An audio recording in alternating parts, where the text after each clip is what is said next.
Okay, good afternoon, everyone. Some energy. Good afternoon, everyone. Unless we've got AI here. Welcome to the Wits Business School lecture, a public lecture that is organized by the Wits Business School in partnership with the Center on African Philanthropy and Investment. As you know, this lecture is really about the topical subject. Everyone is talking AI, right? And so really we are gathered here to really discuss its impact from a sustainable and development goals perspective, and just also looking at it from a global south perspective. So just like with any other household, ladies and gentlemen, we cannot, go on with the order of the day unless the head of the house comes and welcomes you formally. So I'd like to ask Professor Radebe to come and officially welcome all of you here for this public lecture.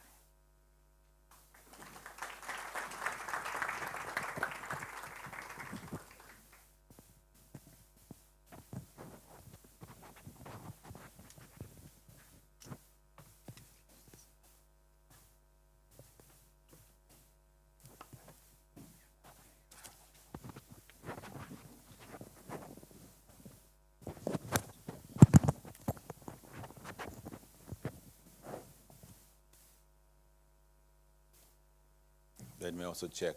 Good afternoon. No, it's still not yet strong. Good afternoon. Wow, thank you very much. Thank you very much, Ayanda, for leading us. Let's give you a round of applause. It's always good to be led. Let me first acknowledge the team that has organized this. Peggy Moyo and the whole CAPSI team that has done tremendous work, and the WBS team that has organized this work. It's always good to have this kind of team that collaborates and work together. Let me also acknowledge Professor Logan, if he's here, our academic director. Thank you for being here. Let me also acknowledge our sponsors from Ford Foundation, Vuiswa and Lusako. Hey, Vuiswa, just clap hands for them. Yeah? People who've got money, you better make sure you look after them. I'm teaching you. Yeah, I know Vuiswa, I nearly said when she was young, but she's now become a big boss, It's very good to have leaders coming up like that. Good afternoon again, everyone, but I'd like to specifically say good afternoon, good morning, good evening, because we're streaming online and there's people all over the world that are joining us. Welcome. We appreciate you taking the time to come and be with us in this very important session. Let me just say some few words, and then from there I'll introduce Professor Arthur Mutambara. Distinguished guests, colleagues, students, friends of Business School and CAPSI, it is my pleasure and indeed a privilege to welcome you today to this public lecture on deploying artificial intelligence to achieve sustainable goals. Very important topic, a very topical issue. What we are doing here at Wits Business School is we're streamlining the teaching of SDGs, but not only that, and I always do that. Let me just double check here. How many know SDGs by heart? All right. Yeah, I always do this experience. So that's the first assignment. Just make sure you know all of them by heart, from 1 to 17. Now, let me say stop about that. How many of you have chosen one or two and say, this is mine, resonate with my talents, my gift, my being, my purpose, and I want to live it out through my professional life and through my all other aspects of my life? How many of you have done that? Yeah, that's very encouraging. Very right. Let's clap hands for that. If you have never found your purpose in life and you've been struggling to find a purpose, just go and read SDGs. I promise you one of them would be your purpose. Mine is very clear, it's number 7. Clean and affordable energy. And I've dedicated my entire professional life in the energy sector because I'm living out this SDG. Anyway, so that's why we pushing it so hard in WBS. As a director of Wits Business School, my name is Maurice Khatebe. I really wish to begin by acknowledging all the people who are here, the thought leaders, practitioners, academics, students, civil society, representative and industry partners, all unified by the shared aspiration of harnessing technology for the common good. We gather at the time of both the promise and serious challenge. We're living at a time where rapid technological transformation is happening. Artificial intelligence, once the domain of science fiction, is now embedded in our daily lives and our economies. But as the United Nations has pointed out, this is no time for mere fascination about technology. We must ask how and whether AI can be a force for sustainable development. Rather, one that deepens existing inequalities or creates new risk. Ayanda is doing a research on this subject about whether AI will increase the divide between the rich and the poor. And the same like we talked about digital divide and then energy. I've been talking for years now about the energy divide. And so it's important that we talk about this. And so that's very, very important. The 17 Sustainable Development Goals adopted in 2015 are our collective blueprint for a just, peaceful, and thriving world by 2030, which is 5 years from now. So the question is whether we're going to be able to achieve it. Chances are that not, but let's not give up soon. Let's push as hard as we can. We'll review it in 2030. They address poverty, hunger, health, education, gender equality, decent work, climate action, and more. Today's reality is that progress is uneven. Many countries, including our own region, face structural obstacles. The question now before us, this session, can AI accelerate our progress towards these goals? If so, how? That's the real question. And that is why we've asked Professor Mutambara to come and ask and answer this question for us. Because there's a promise of AI for the SDGs. But what is that promise? How are we going to realize that promise? There's a potential. How are we going to make sure that that potential is kinetized into action and deliverables? So that's the question we're dealing with. I'm not an expert in it. That's why we've asked Professor Arthur Mutambara. Now let me introduce you. He's a very humble man. He said, please don't read this whole story about me. But because he's my friend, I know him for more than 25 years when we were all still young. We still had hair together. Now we've lost our hair. And I know him when he was still a very young, radical student. And then we also worked together in an organization called African Leadership Initiative. And we traveled the world studying leadership. But he's a professor and is a director and a full professor of the University of Johannesburg, Institute for Future Knowledge in South Africa. You see, we collaborate with all other universities. Yeah? Somebody's going to ask me, no, we collaborate. We're working together very well. But he's also a head of Decentralized Artificial Intelligence and Control Systems Research Group.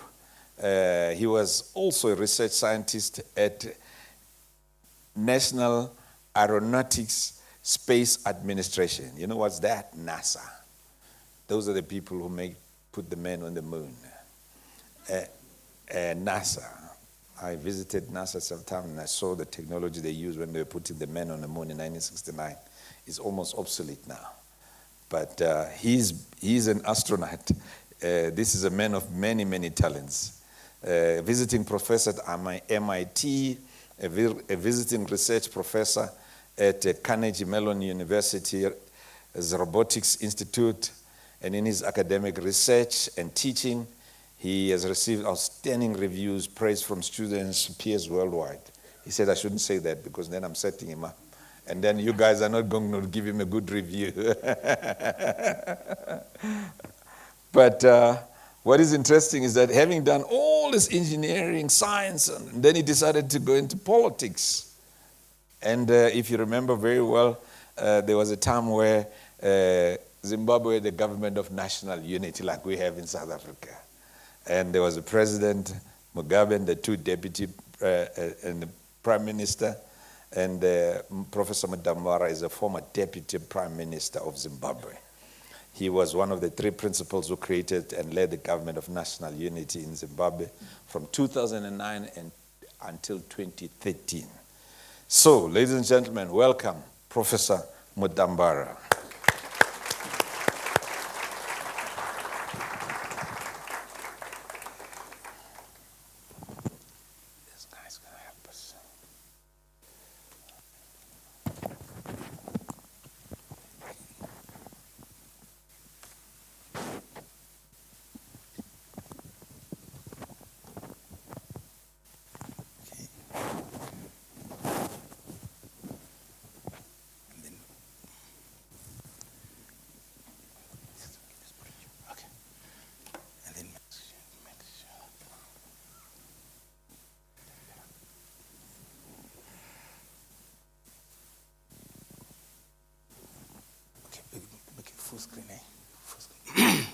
Thank you very much, Maurice, for that introduction. And I'm very grateful that you and CAPS and the business school invited me to speak today. And our discussion is about deploying artificial intelligence to achieve the UN SDGs. Three things that we hope to do today. We want to expand our knowledge of the SDGs. Number two, we want to expand our knowledge about AI. But more importantly, we want to be able to say, how can we use AI to achieve the SDGs? That's all we're hoping to do today. This work I'm presenting today is coming from the book I did, and the motivation is the same as this lecture. We are saying that let us link AI to human development. There's so many things that can be done using AI, but our motivation in this lecture is to say, can we link AI to human development? Can we use AI to drive human development and preserve the planet? And that's what I seek to present to you in this lecture. The motivation is to link AI to human development. But we must also understand what we mean by sustainable development. The aim is to balance economic growth, social inclusion, and environmental protection to ensure a prosperous future for all, ensuring that the needs of the present are met without compromising the ability of future generations to meet their own needs. That's what we mean by sustainable development. And I thought we should understand that as we discuss the SDGs. Now, Maurice, this topic is not without controversy. You know, yes, we talk about people, prosperity, partnerships, planet, peace, and right in the middle of sustainable development. But some people are saying, no. Sustainable development can't be an end in itself. Sustainable development must deliver socio-economic transformation. Why we're saying this is because some people would want to talk about sustainable development without addressing transformation. We are saying in this public lecture, sustainable development must deliver socio-economic transformation. If it doesn't deliver, then we have problems. What are we saying? Sustainable development must improve the quality of life for all people. It must produce inclusive economic growth and shared prosperity. That's a major statement. The economic growth in America, the prosperity in America and Europe is not shared. It's not inclusive. I think the closest we get to inclusive economic growth and shared prosperity are the Nordic countries. So we want to do better than Europe, better than the United States, by ensuring that sustainable development produces economic growth which is inclusive and it produces shared prosperity. A starving peasant cannot have a green agenda. I'm starving. I have no food. You ask me to save the forest. Don't do deforestation. I'll eat the forest because I'm hungry. So as we preserve the planet, as we preserve the forest, let us also address the issues of the starving peasant so they can work with us. Otherwise, a starving peasant cannot be with you on the green agenda. A person who's never experienced an electric bulb cannot condemn fossil fuels. Let us have a transition from fossil fuels to green energy. But I've never experienced electricity. I can't join you in your war against oil. I can't join you in your war against coal. We are saying yes to energy transition, but remember, the number one problem in the global south, in South Africa, in Africa, is energy poverty. So yes to energy transition, as long as we are aware that our major challenge is energy poverty. If we can use green energy to solve energy poverty, we are together. But for you to moralize about transition from coal and oil to green without addressing my concerns, as a peasant who has never experienced an electric bulb, there's an issue. The energy transition must be anchored on poor people's terms.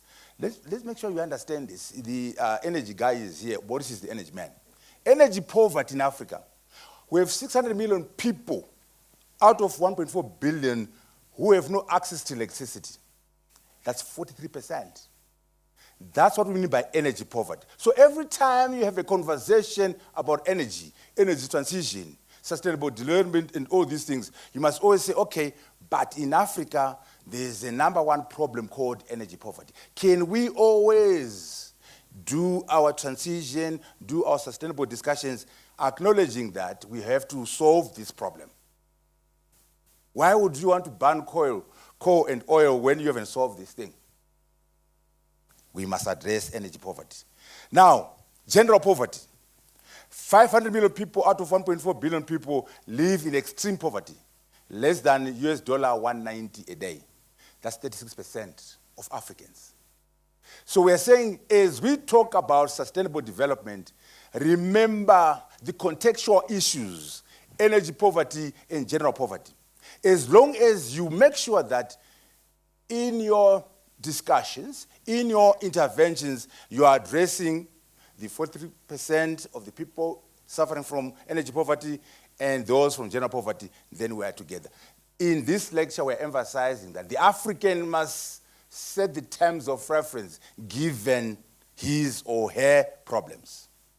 President Museveni is a very interesting one also on this subject. He says, sometimes what you call sustainable development is actually sustainable underdevelopment. He says, and I quote, "I've never seen sustainable pregnancy. The baby must be born, grow into a teenager, and become an adult." All he's saying is, please, sustainable development must deliver economic transformation. If it doesn't, then we've got a problem.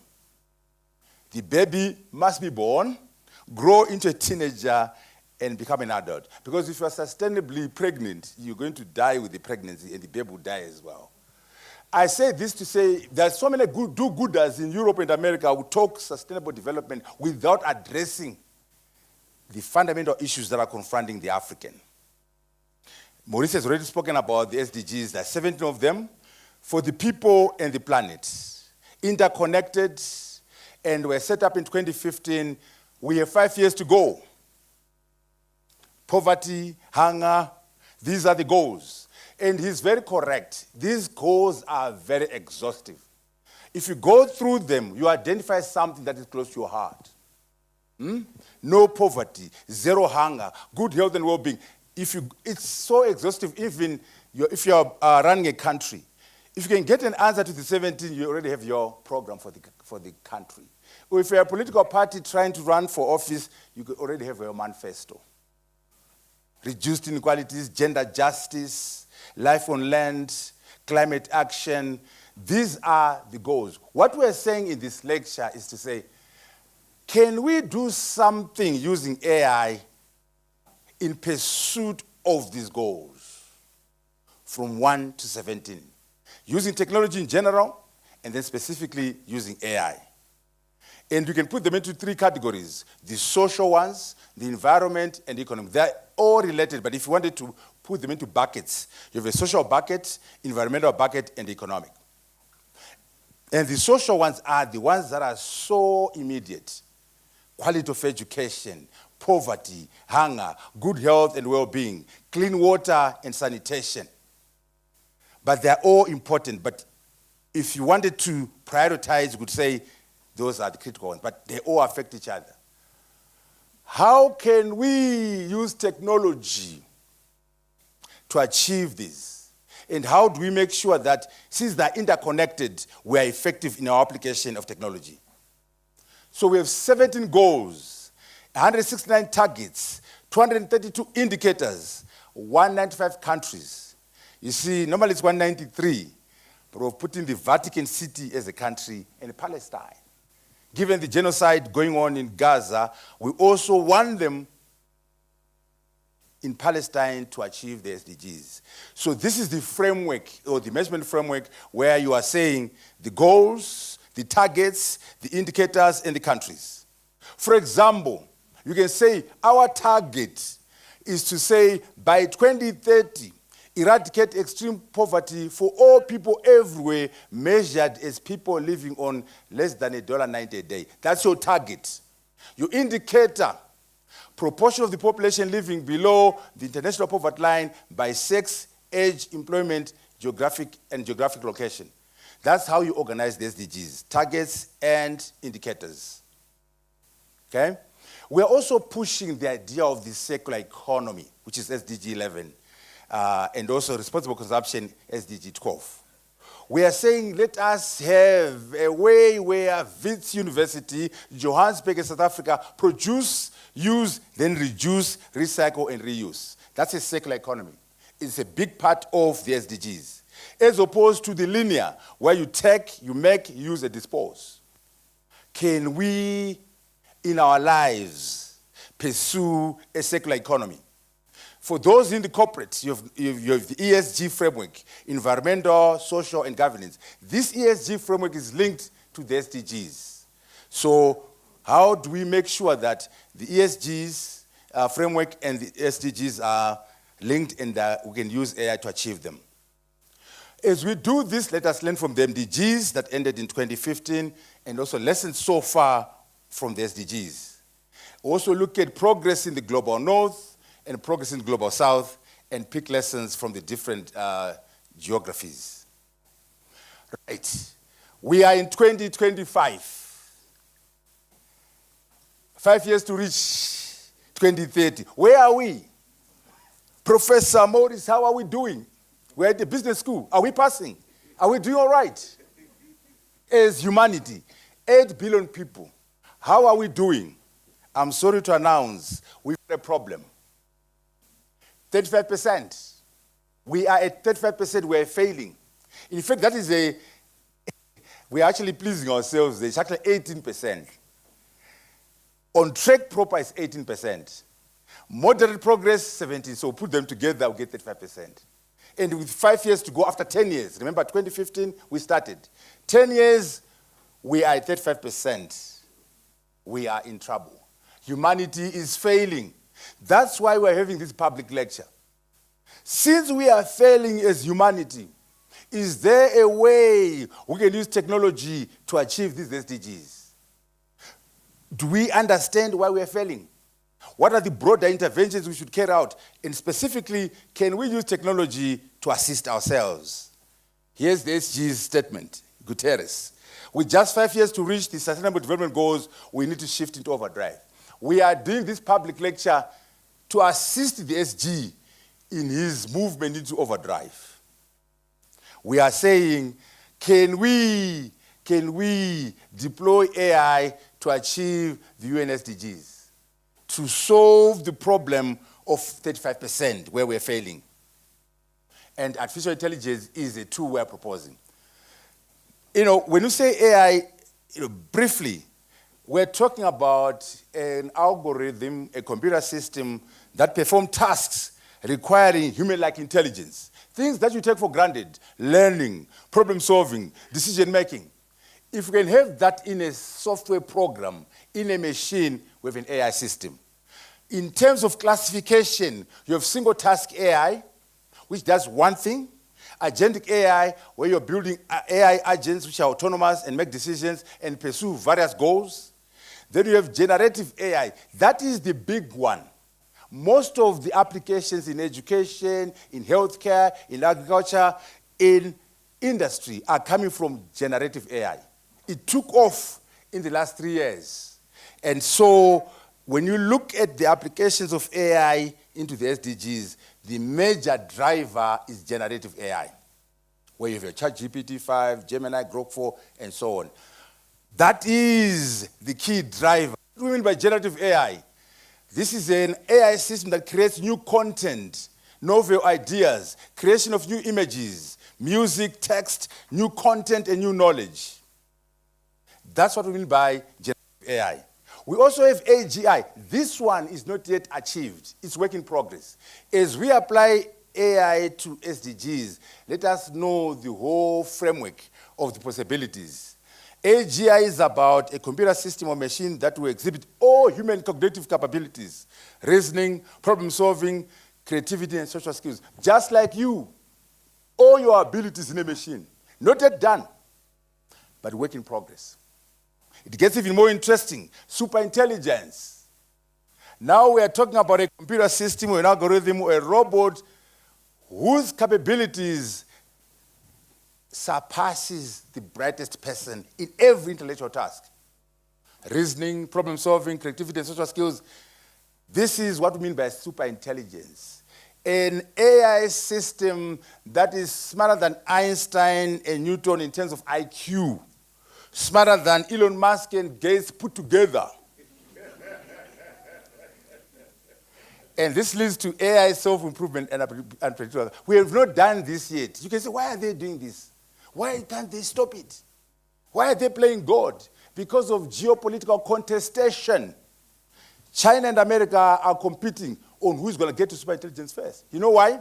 Whoever gets it first, right now China and America are kind of even. Nuclear weapons, economy, they're kind of even. Whoever gets superintelligence first, they're in a class of their own. It's a step function. If the Chinese do it, they'll be here, America down there. If the Americans do it, so they won't stop because they're competing and using this stuff in the army. We now have autonomous weapon systems where the drone decides who is the enemy, where the drone decides where to fire. Drones decide when to stop firing. It gets worse. We now have autonomous nuclear weapon systems on the horizon. Right now we have Trump, Xi Jinping, Putin, Kestama, and Macron with their fingers on the nuclear bomb. In the future, the robot will have his finger on the bomb. You can say, oh no, we should never allow that. We always have a person in the loop. The Americans and the Europeans have already agreed they will never allow that. The Chinese are just smiling. Go ahead and agree. We are fighting in Gaza, we're fighting in Ukraine. Why should we agree with you? And by the way, there's a thing called battlefield singularity. Time will come when Maurice as a commander, I as a commander, if he keeps a person in his loop, he loses the war. The machines will be more effective on their own without the person. It's called battlefield singularity. So if you are sentimental and say, I want a person in the loop, and I'm not sentimental, I allow the machines to do it, I will defeat you. It's not yet achieved. But when we reach that stage, it's called battlefield singularity, where the machines are better at war alone without you foolish human beings. You'll be bringing them backwards. We're not there yet. I'm explaining why people won't stop this stuff. And also, there are challenges that stop us from getting where we want. We don't know enough about the brain. And also we must understand AI classified. This is important. I know we're coming from different fields. You must know that deep learning is a part of machine learning. You must know that machine learning is a part of AI. For example, you can't say, I'm going to South Africa in Durban. I'm going to South Africa, in particular, Durban. Because Durban is in South Africa. So don't say, at this, we are doing AI and machine learning. You are doing, we're doing AI, in particular, machine learning. We're doing machine learning, in particular, deep learning. Please just understand so you can speak intelligently about AI. This applies to neural networks and all these things. Okay? So Grok 4, a lesson from Grok 4. Grok 4 was done in August by Elon Musk. For those who follow Twitter, Elon Musk and Trump were fighting. They were insulting each other on Twitter. And then Elon Musk produced Grok 4. If it was Africa, they would have said, I don't want to see that product. But Trump and the Defense Department said, look, this product is good for the country. Elon Musk, here's $100 million. Can we use Grok 4 in the army? We must rise above petty personal differences and embrace the national interest, like Trump did by giving Elon Musk a check of $100 million when they were beefing and riffing, because it was in the public interest. Now, you might say, but is superintelligence achievable? I think this will never happen. How can a machine be smarter than us? We are building these machines. Okay? There's a new examination. I know you love exams, eh? High school exams, first year exams, MBA exams, PhD exams. There's a new examination in town. The most difficult exam ever. It's called Humanities Last Exam. The hardest exam ever. You take PhD questions in every field, in sociology, in physics, in history, in business, in medicine, in vet science, PhD level questions, 1,000 subjects, you put them into the machine. For the answers, you talk to 1,000 experts from all those fields, you put them into the machine. It's called Humanities Last Examination. Very difficult exam. PhD level questions from all fields. Now, how are we doing at Wits? Your top professor at Wits is getting 2% on this exam. Your top professor at Harvard, 2%, 3%. You know why? You could be a professor of physics. The top professor of physics. You get all the physics questions right. 0 in sociology, 0 in history, 0 in Zulu, 0 in law. How can, as a physicist, how can you answer PhD level questions in sociology, in Zulu, in other words, it's very difficult for a human being to go above 5%. In fact, there's a chap who is very smart, who is an IQ of 276. They scored 5%. But all those professors from MIT, Harvard, 3%, 1%. How are the machines doing? Grok 4, 44%. So the machine is 10 times smarter than the smartest person. 10 times. On that narrow definition of intelligence, examination, examination, which you love very much, exam, you are being beaten by the machine. All of you, 8 billion people. 10 times smarter than the smartest individual. We are saying superintelligence is almost here. I know intelligence is more than exam, but in that narrow area, the machine is already ahead of us. Okay? But don't worry, we are pushing for human augmentation, where the machine and the person work together, where the machine and the person collaborate. In other words, how can I become a better doctor because of AI? How can I become a better manager because of AI? Working together. For example, a doctor. There's no human doctor right now who has the same level of expertise in diagnosis as AI. We can take knowledge from 1,000 doctors into the machine so it can do diagnosis much better than any doctor. For example, you go there and the machine says, I've done the diagnosis, You have stage 4 cancer. You are dying in 4 weeks. Go home and pack your bags and die. The AI has no empathy. It's factual, but very little empathy. But if you take that information from the AI and give a human doctor, the human doctor will say, I think we've got some issues. Can you go home, bring your spouse, let's discuss your circumstances. See, the human doctor now is managing. So the AI doctor plus human doctor, better doctor. The human doctor on his own cannot do it, so they need to work together. So that's the future, human augmentation. There are dangers, of course, bias. These programs are coming out of Silicon Valley, written by white males, very few women there, very few Africans there.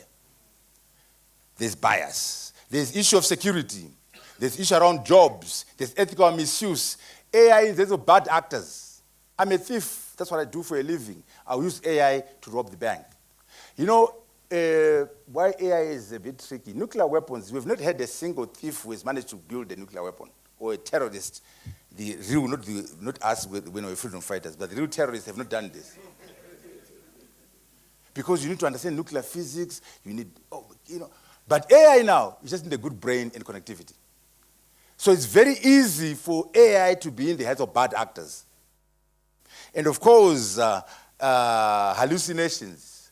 You know, if you are not careful, you get wrong answers and fictitious references from AI. But when this happens to you, actually, you don't know how to use AI.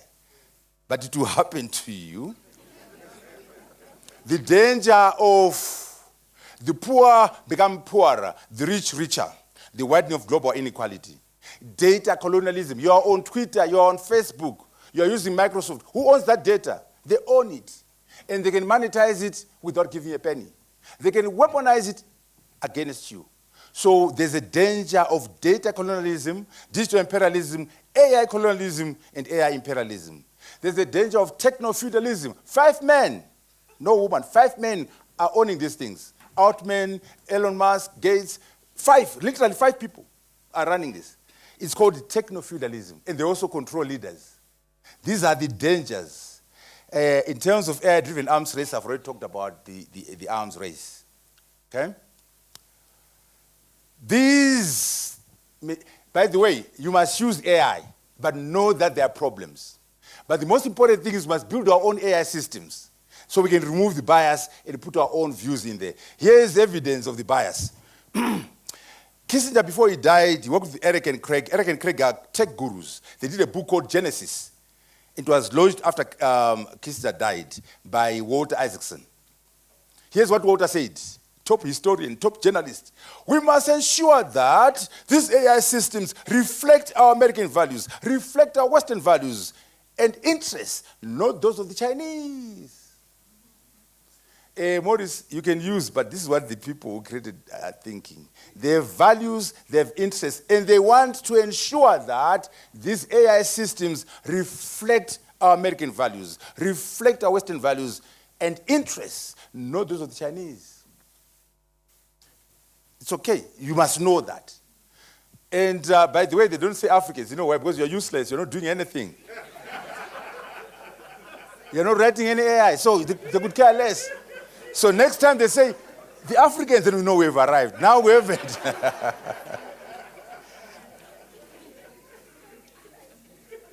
What about the Chinese? Are they Father Christmas? Our all-weather friends, are they the nice ones? Are you sure? Certainly not. Tonight, go to DeepSeek R1. This is the Chinese version of ChatGPT.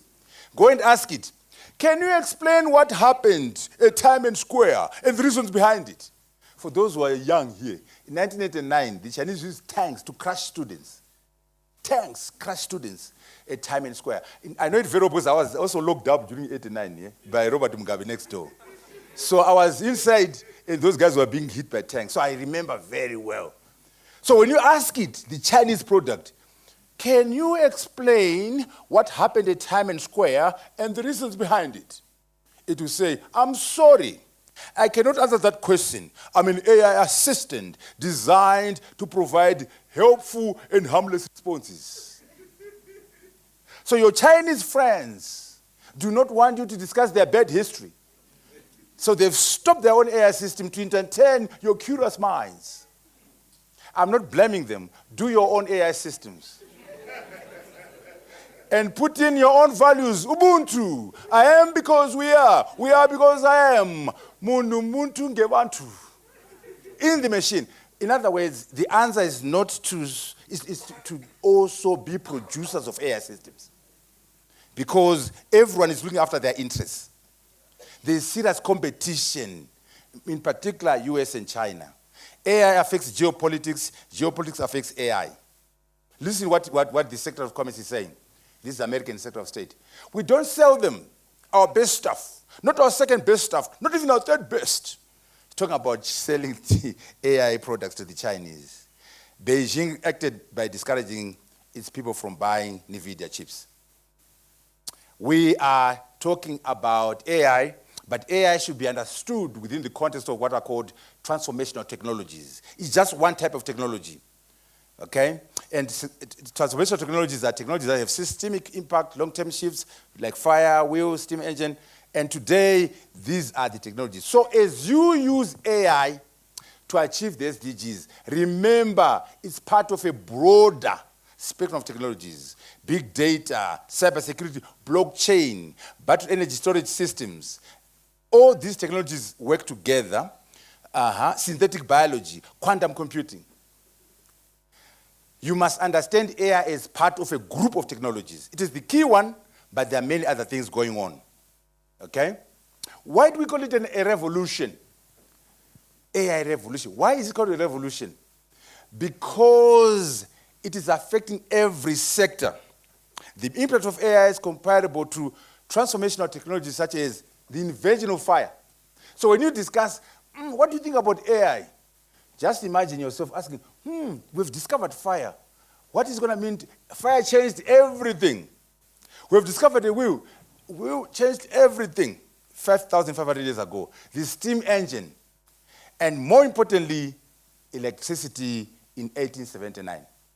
So when you are discussing the possibilities and the impact of AI, remember you are talking about something at the level of fire, at the level of the wheel, at the level of the steam engine, at the level of electricity. This thing affects every sector. It's just like electricity. Okay? Last year, 2 Nobel Prizes, all of them came from AI. The Nobel Prize in Physics, AI. Nobel Prize in Chemistry, AI. AI is creating new physics, new science. It has never happened before to have 2 Nobel Prizes coming from one type of technology. Okay? I know we're at a business school, so you understand money. AI this year is going to contribute $11 trillion to global GDP. 10%, just one technology. 10% to global GDP. Generative AI alone, $4 trillion. That's why everyone and their grandmother are talking about AI. Switch on CNN, AI. SABC, AI. ENC, because it's serious economics. Serious economics. So that you understand, we're saying that generative AI, a type of AI, is equivalent to the Japanese economy. If you think my numbers are ambitious, let's look at McKinsey & Company. They're saying $15.7 trillion in 2030. This year, $7 trillion. Even that is huge. It's double our collective GDP as Africans.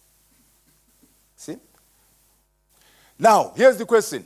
When they ask you, what is the driving force that is making AI such an economic driver? One word, productivity. One word, productivity. AI has a staggering impact on productivity. Productivity per person has shot up. It is a productivity multiplier. It's an escalator of productivity. Last week, we were producing 1,000 cars. This week, 20,000 because of AI. Last week, we were producing 1,000 phones. This week, 50,000. A factor of 20, a factor of 50. This is the reason why AI is such a big deal. It's driving productivity by factors of 20, 50. If you want more explanations, you can say escalation of productivity, enhanced efficiency, cost savings, and increased innovation. These are the drivers of AI. What we are saying is, why can't we use these to drive the SDGs? Why don't we use these to move people out of poverty? I know others are using this to build weapons and so on, but we have an agenda around energy poverty. We have an agenda around poverty in general. Goldman Sachs, the top financial consulting firm in the world, what are they saying? Work that used to take 6 people in multiple weeks is now done in minutes using AI. Their work is complicated, but it's been done in minutes, where they used to have 6 people in 4 weeks. It's done in minutes. This is the scale of the AI driving productivity. Okay? Here's a summarized thing we need to do. Although AI has challenges that I've talked about, let us adopt and deploy them. The programs from China, the programs from Silicon Valley, let's use them, is number one. But the most important thing is, let us create and produce AI systems ourselves as Africans, as South Africans, as Global South. But more importantly, number 3, that's the hardest, Maurice, fabricating the hardware. You know, AI does not run on water or air. It runs on hardware, chips, GPUs, CPUs, NPUs. When you say I'm on cloud, it means the machine is a physical value. There's a physical plant somewhere. There's no cloud there. Why don't we also own the things driving the cloud? Hardware, hardware, hardware. The chips that power AI. If we're going to benefit, if we're going to solve SDGs, we must use AI. That's fine. We must build AI systems. Number 3, we must also participate in the hardware that drives AI. Right now, it's dominated by Taiwan Semiconductor Manufacturing Company. They do the fabrications, that the key company in the world. Then in terms of AI, NVIDIA. They don't do AI, it's just hardware only. Last week, 29 October, they crossed the $5 trillion mark. They're the biggest company in the world for the past 2 years, I think. Ahead of Microsoft, ahead of Apple. Last week, they hit 5. All they do, people, is the hardware, the chips. And guess what? These chips are made from critical minerals, from rare earth minerals, from South Africa, from the DRC, from Zimbabwe, from Ghana. Why don't we bargain and say, hey, NVIDIA, you are using our minerals. Can we talk and have a piece of the pie? But in a clever way, not the way DRC and Rwanda did to Trump, like little boys. You give all the raw materials. We must go as one Africa. 1.4 billion people, collective GDP, $3.4 trillion. All our minerals, our diamonds, our gold, our critical minerals, our rare earth, under one command. Under one command. Mr. Trump will give you a better deal. When you go there as 1.4 billion people, $3.4 trillion GDP, and all these minerals in the DRC, South Africa, and Ghana, and Zimbabwe, under one command. We can bargain and have a piece of that pie. AI is about scale. We won't make it in South Africa, Ghana, or Nigeria. We're too small to be consequential. We need the scale to do this. Today I checked, it's about 5.06. It's fluctuating, but it's there. So that you understand, if NVIDIA was a country, there are only 2 countries that would be bigger than it, US and China. Everyone else is a little brother or a little sister to NVIDIA. Can you imagine? The company that does hardware is only number 3 after US and China. Germany, little brother. Japan, little sister. UK. This is why we call it a revolution. But we are saying, can we also have a piece of that pie? Because we have the minerals. We control 35%, by the way, of the critical minerals. They are in Africa, 35%. And by the way, critical minerals are required in AI, they're required in energy transition, they're required in defense electronics. Can we do something about this? And then, once we do that, we use the money to drive our SDGs. So that you understand, some of you think, oh, mining is nothing. Look at these numbers are in billions. There's NVIDIA there. Look at Glencore. Look at BHP. Look at Rio Tinto. Small little guys. Non-consequential entities vis-a-vis AI is the economy is AI. Now, how can we use that framework to drive SDGs now that we understand that AI is the economy is AI? Further illustration. If you look at those top three, NVIDIA is there. Alpha, you got Meta and Alphabet, it's also AI-driven. Microsoft AI-driven. So the three top companies in the world are all AI-driven. And that you thought Coca-Cola was a company, did you? McDonald's, Comcast, GM, Ford, you thought those were consequential. They're nothing. Can you see? So all we are dramatizing is that AI is the economy is there. So given that framework, why can't we use AI to solve poverty, to solve energy poverty, to improve the quality of life of our people? Because we can't do it using mining or Coca-Cola. Okay, from last week when it was 4.63, all the banks in America, all of them put together are smaller than NVIDIA. JP Morgan, Bank of America, Morgan Stanley, they're smaller than one little guy. The guy does hardware. I'm saying that let us use AI. Remember, number one, use AI. Two, build your own AI systems, but please don't forget the hardware. Because NVIDIA is about hardware. There's no AI system. There's just the hardware that drives AI. We want a piece of that pie in the global south. We want a piece of that pie to solve our issues. Here's what Jen Singh, the head of NVIDIA, says. AI will create more millionaires in the next 5 years than the internet did in 20 years. He is worth $155 billion. And then Elon Musk, we can go $500 billion. Now, our question must be different. How many people will AI help move out of poverty? That's your question in this public lecture. China was able to move 800 people out of poverty in 40 years. Our populations are not very big. We're 62 in South Africa, 70. Why can't we use technology to get some of our people out of poverty? We can even learn from the Chinese. This is the question we are addressing in this public lecture. AI has done wonders, but we are concerned about poverty, education, healthcare, climate, and energy. Can we use AI to solve that? Jobs. Let me make it very clear from the beginning. There's going to be job destruction. Some jobs are going to die. Get over that. Understand that. That's the bad news. Job destruction. I'll give you an example. Let's say Morris's company was producing typewriters. There were masters at doing typewriters. That job is dead. No one is using a typewriter right now. Anyway, bad news, job destruction. Good news, job modification. Most of our jobs won't die. They'll be modified. That's the good news.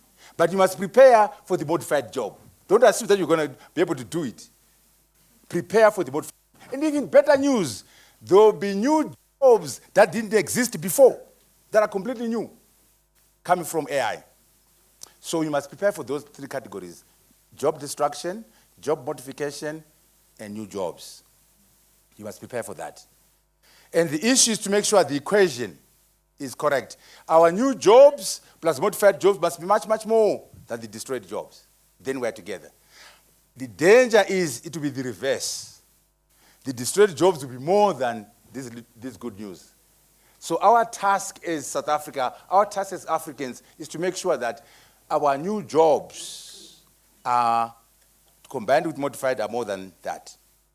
Here are the new jobs. I hope you are producing these people at Wits. Dean, tell us, data scientists, machine learning engineers, AI software engineers, AI domain experts. These are the new jobs, an AI prompt engineer. Are we producing this at Wits? Huh?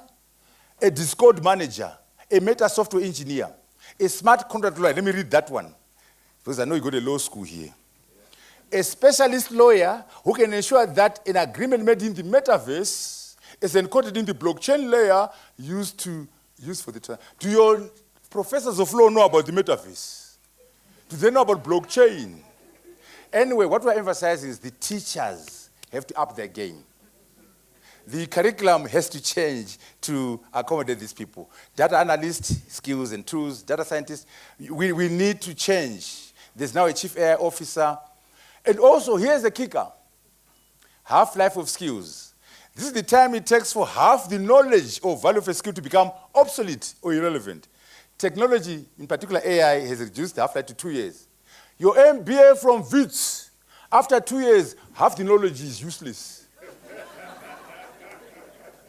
After 2 years, and then another 3 years, you're just like someone who never went to business school. What is the answer? The answer is continuous education, continuous reskilling. Never stop learning. The day you stop learning is the day you die. Let us make AI education mandatory. That's the answer. Also, there are students in here. Here's the message to the professors and the dean. We are saying, please, don't show me your certificate. Show me what you can do. So in addition to the little certificate from Dean Morris, get some skills, get some competencies. That's what industry is looking for. Certificate is good, but don't show me the certificate. Show me what you can do. What do I mean by that? Problem-solving skills, critical thinking skills, learning how to learn, learning how to unlearn, learning how to relearn. Financial literacy, digital skills, AI skills, entrepreneurship. Knowledge of self is the beginning of wisdom. Mindsets, cultural confidence, can-do mentality, possibility thinker, self-confident, self-respect, Are you teaching this in the business school? And then resilience, this is a hard one.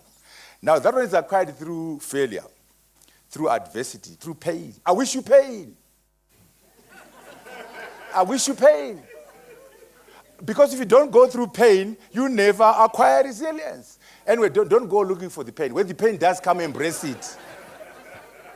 When pain does okay, please be happy. When you hit adversity, be happy. When you fail, be happy. What can I learn from this failure? How can I become a better person because of this adversity? How can I become a better person because of this pain? That which does not kill you can make you stronger. Now, these skills, you can see, they don't die, these ones. I'm proposing that every one of our graduates at Wits, at UJ, must do a mandatory course in financial literacy, mandatory course in entrepreneurship, mandatory course in digital skills and AI skills.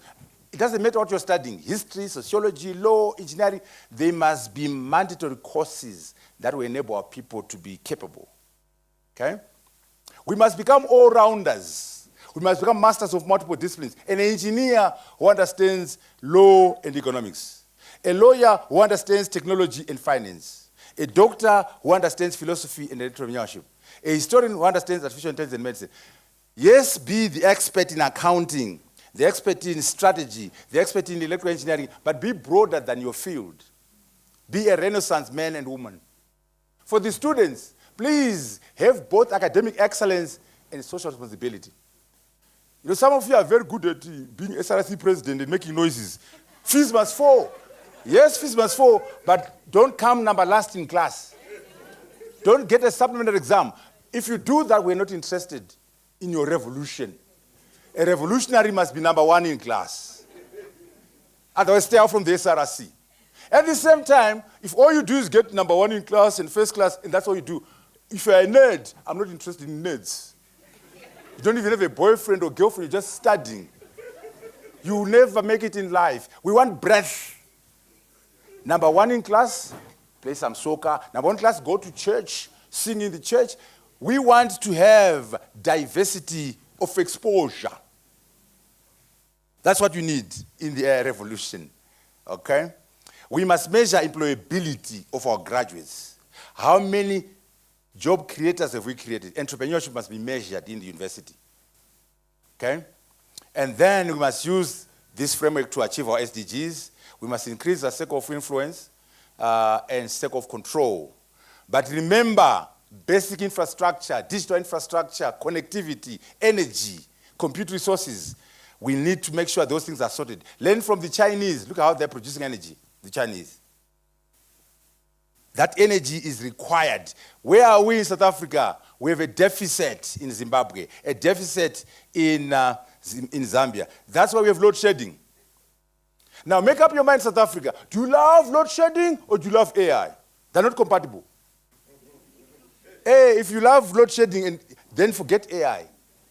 AI requires so much energy, we must solve load shedding. That gap must be closed. That gap must be closed because look at that. If all data centers in the world were a country, in 2030, they will be only number 4 after China, US, and India in terms of the demand for energy. There are data centers that require 2,000 megawatts, the energy for Zimbabwe in one data center. So we must do this. That's why we're pushing for Africa. Because the amount of energy required will not come from South Africa alone, or it will require Africa. The financial resources, to do one LLM, you require $100 million in one company to do an LLM. The talent, you need 100 PhDs working on a product. Energy, I've already explained. So to get these numbers going, we must think as Africa. Sort out Inga Dam. Work on the $3.4 trillion GDP. Adoption will require scale and numbers. 1.4 billion Africans, GDP $3.4 trillion. Also remember global Africa, African diaspora. When we work together, it will be 2.2 billion people and $5 trillion. Can we leverage this in the AI revolution? We need a new type of Pan-Africanism, driven by transformational technologies, entrepreneurship, technocratic leadership, and inclusive development. And we must work at country, region, and the three must talk to each other. A national AI vision, a national AI strategy, national AI implementation matrix in country, at SADC and Africa. And the three must talk to each other. As we come to the end, we just want to show you how we can actually do it for the SDGs. AI is revolutionizing agriculture, transforming healthcare, enhancing financial services, and personalizing education and improving public service. Okay?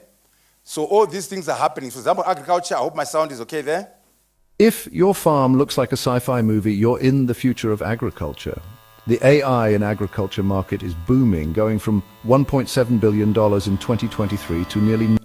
Okay, you can use your robots in harvesting, the drones in agriculture. Helping a lot of people in the agriculture industry, growers, ranchers, academics, to bring about better, faster, and healthier workflows and yields.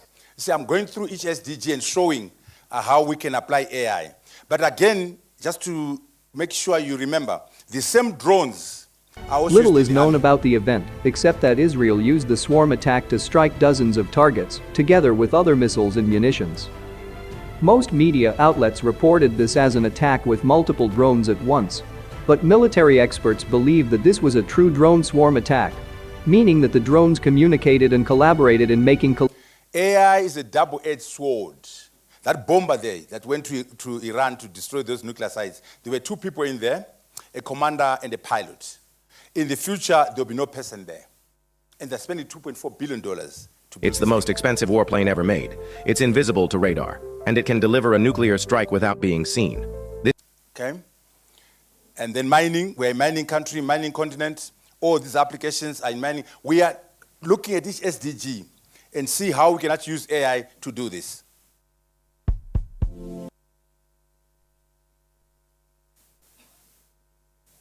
Okay, infrastructure, smart traffic management, predictive maintenance, automated construction. 157 kilometers of highway, 10 AI-powered machines, human supervisors watching from control rooms. China just achieved the world's first semi-autonomous paving operation, and the implications are massive. The machines made thousands of decisions independently, while humans monitored every move. The machines arrived at dawn on the Beijing, Hong Kong, Macau. Okay, you can use the drones for building.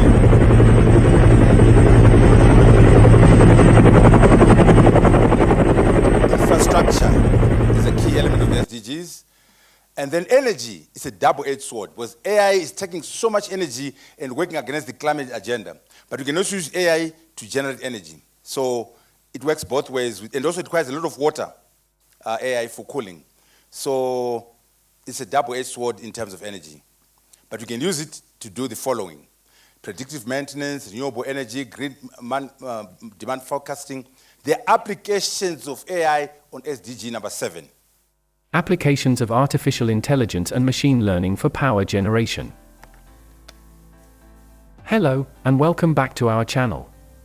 Today, we will discuss an exciting topic: applications of artificial intelligence and machine learning for power generation. With the world's increasing demand for energy, the power generation industry is constantly looking for innovative ways to improve efficiency, reduce costs, and minimize environmental impact. AI and machine learning are offering new possibilities to achieve these goals. Okay, in particular, renewable energy. Artificial intelligence is revolutionizing the renewable energy sector in incredible ways. Imagine using AI for predictive maintenance, analyzing data from wind turbines or solar panels to foresee issues before they happen, saving time and money. Okay, you can use AI-driven robots to clean up the panels, and then energy management. Artificial intelligence, AI and energy management. Can AI help us use energy more efficiently? Okay, health, so many applications in the health sector. AI is transforming every aspect of healthcare, from guiding patients effortlessly through their appointments to creating more personalized, comfortable experiences. AI is reshaping. So you got a sense of that. Manufacturing. Welcome to the future of manufacturing. Enter generative AI. Trend 1, predictive maintenance, saving factories from unexpected breakdowns. 2, quality inspection, no faulty products slipping through. 3, demand forecasting, producing only what's needed. 4, process optimization. Okay, and then again, SDG 8 and 9, quality of life, driverless cars. The Waymo driverless car. Wow. What a crazy futuristic looking deal. Now, I want to emphasize, you see, if you brought a driverless car to South Africa, it won't, because the laws are not there. They don't recognize it as a car. So the law must move with technology to accommodate technology. So law and technology is a good research area for everyone. The idea of a large truck barreling down the highway, carrying a heavy load and without a driver's hands on the steering wheel may seem strange and even frightening to some. Well, in China, that is exactly what's now being tested. Along certain routes, driverless lorries are being allowed to operate under supervision. And when it comes to smaller delivery vans, they're already sharing the streets with human-controlled vehicles. Our China correspondent Stephen McDonald reports. These trucks are driving on a public road without a human being. Okay, back to Africa. Rwanda has got a self-flying taxi.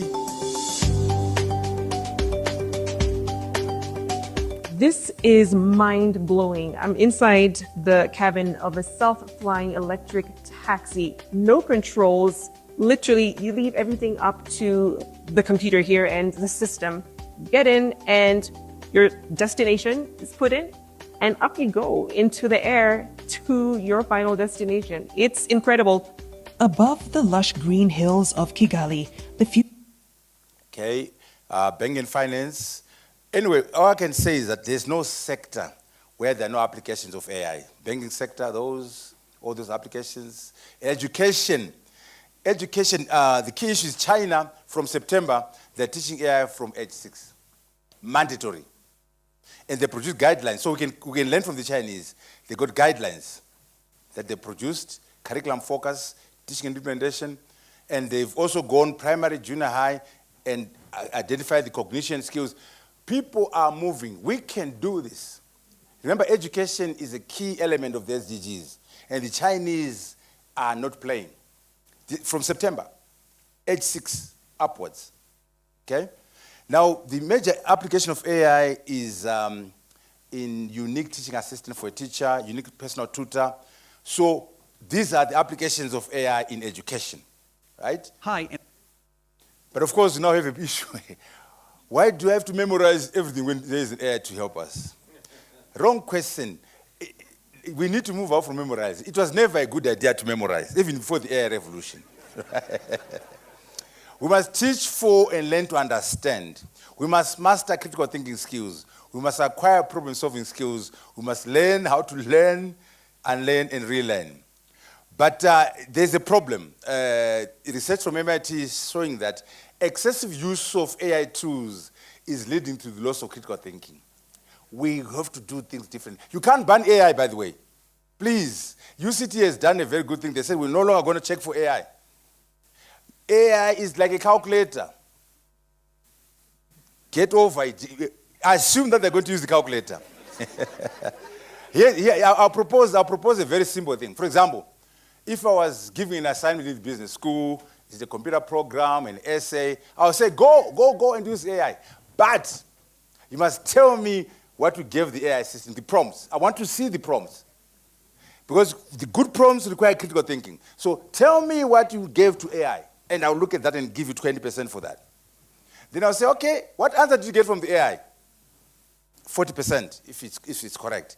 Then here's the kicker now. I want you now to provide a critique of the answer from the AI system. What are the faults of that answer? If you say there are no faults, you get a 0. Furthermore, can you now improve the answer from the AI system? If you say, it can't be improved, it's so good, 0. So in other words, if all you do is use AI, you're going to end at 60%. You won't get a first class, you won't get an upper second, you'll be getting a third. It's just an illustration that the teacher must be creative now, so that you are able to force them to think. Go and use AI, but I want to know how you used it. What questions, what prompts did you give it? And I'll grade those. And I'll give you your marks if they're good for the answer, but provide a critique. So you can see in this framework, 60% is coming from critical thinking. So we've saved critical thinking from AI. Another example, why don't you defend it orally? You have an assignment, you get a program, okay, talk about it. Now, if the AI wrote the thing, you can't talk about it, right? So you have to be very creative and say, guys, okay, you got an essay, okay, yes. Can you talk about it, please? Just like when we were defending the PhD, at Oxford, you dress up, jacket and tie and bow tie and gown, and defend your thesis. You'll be sitting here with your thesis. There are two people, one from Oxford and some external, and they got the copy of your PhD. And they said to you, so, Mr. Emphasis on Mr. Mutambara, what are you saying in this which has never been said before? And you have to defend. So, I'm a political gangster, so I was ready for them. I didn't even open my thesis. I just started singing. Number one. Number two, when I got the fourth contribution, the other guy said, off the cuff like that, I got my PhD in 20 seconds. But what I'm simply saying is it's important that a student is able to defend orally that assignment, that thesis, that program. Anyway, the moral of the story is that you can't ban AI. You can't ban ChatGPT. The question is, how do you force them to think, even if they have? Remember, when the calculator was introduced, the maths teacher was very upset. But now they're creative. Now they give you a question. You have to analyze. Only the last part is where you punch into a calculator. That's why you can go into a matric exam in maths with your calculator and get an F. Because maths is more than punching in. So you go into the calculator, get an F. Because we're not just punching, we're analyzing. So you got to do the same somehow to say, yes, they're going to use AI, but I'm going to force them to think. It's harder, but it must be done. Okay? And there are also top AI for students. You can use AI for your PhD research. There are things you can do, data collection. There are applications of AI in the PhD process. Okay? In governance as well, decision-making, management of elections, resource allocation. There is no sector, that's all I can say, where AI cannot be used. Strong issues, SDG number 16. All these things can be done using AI. Public governance and all this. All of them. And so what we're saying is we must analyze and say, where is there direct impact? Where is there indirect impact? What are the major changes and the minor changes in analyzing all the SDGs using technology, using AI? Okay?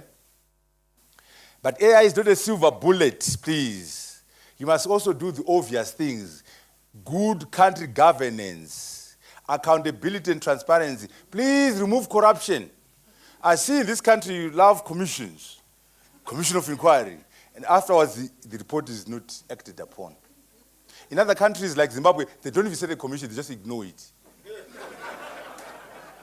There's a scandal, you talk, yeah, then nothing happens. South Africa, commission, after commission, nothing's done. China, they will shoot you. They will put you before a firing squad. I'm not recommending that. I'm just saying, we got to deal with corruption, technocratic leadership. Anyway, I'm saying that you can't AI your way out of everything. AI is not like, you must do the basics. Respecting the Constitution, free and fair elections, building things, beneficiation. You can't AI your way out of everything. You must address foundational matters. We also must write. The AI revolution requires a writing culture. So most of the things I talked about are coming from this book, and then this other book as well, and 8 books. Some of them are political, so you can ignore the political ones and deal with the engineering ones. I must conclude by saying that it can't be business as usual. We must take AI as a double-edged sword and concentrate on the positive aspects and use them to improve the quality of life of our people. All this work will rise or fall on leadership, political leadership, economic leadership, business leadership. And as I conclude, I know you are very keen on personal success. I want to encourage you to pursue collective success. In other words, South Africa must succeed. Africa must succeed. You'll be judged by the success or lack of it of South Africa. You'll be judged by the success or lack of it of Africa. Get it from me. When I used to work with Morris here, I used to go to World Economic Forum, and I used to talk loud there. And they were like, oh, Mutambara, very interesting. Where are you from? Then I refused to answer. I tell them, I'm coming out from MIT, Oxford, Rhodes Scholars. No. Which country? I refuse to answer. Then I get tired. Then I say, I'm from Zimbabwe. And they're like, oh, come on, Mutambara. If you're that smart, how come your country is messed up? If you're that smart, how come there's cholera in Harare? No, Mutambara. You're no rock star. You see, my superstardom, my rock star status is undermined by the bankrupts of my country. So, no, Maurice. You are no superstar. Until South Africa is a superstar economy. I thank you very much.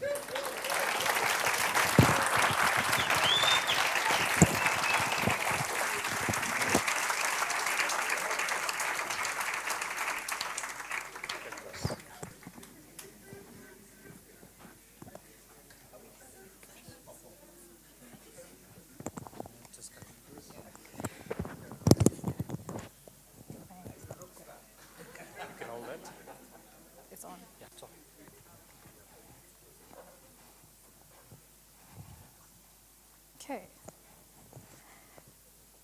All right. Thank you, Prof, for a very thought-provoking presentation.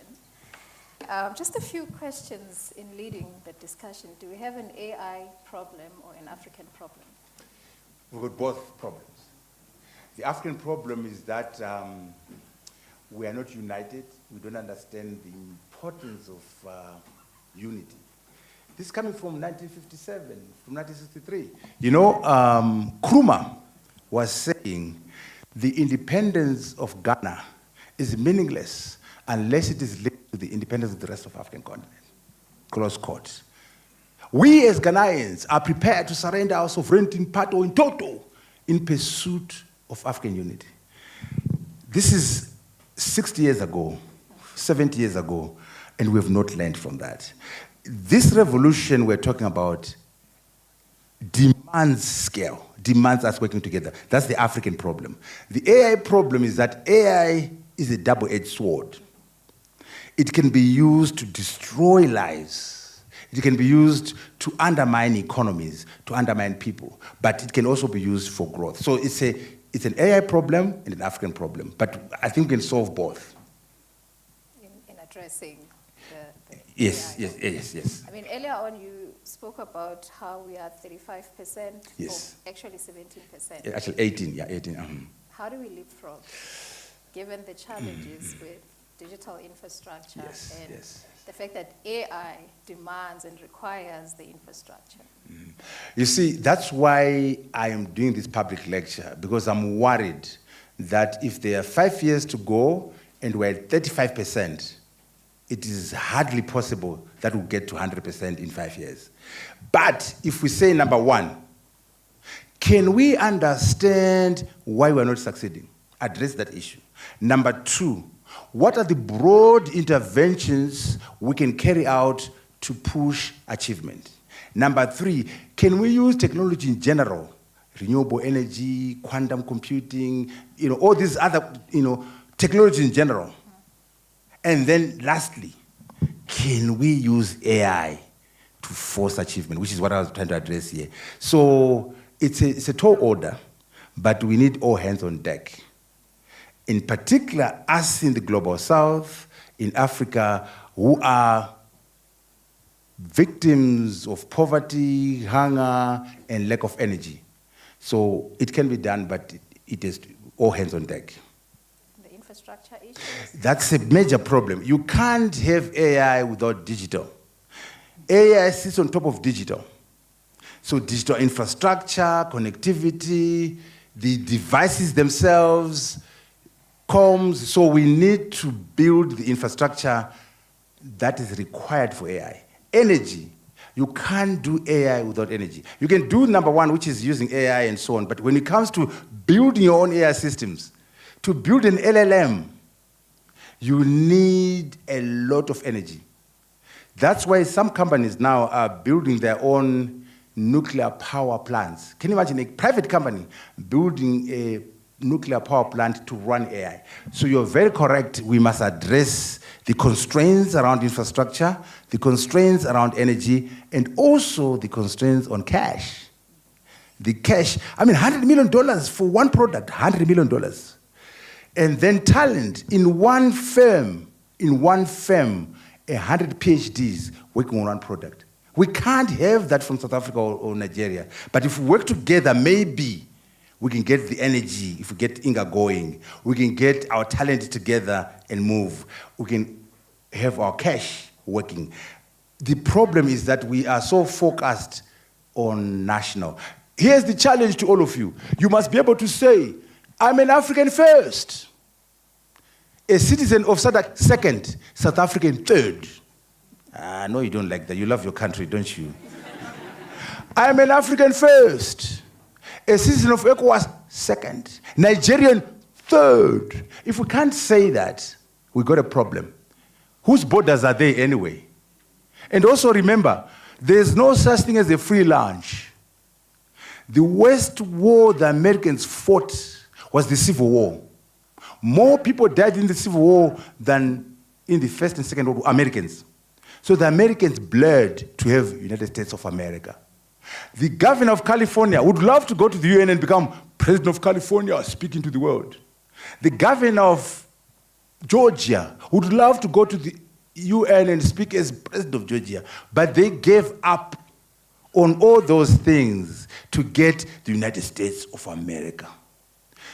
1.4 billion. Why do you need 55 leaders? You Africans, why?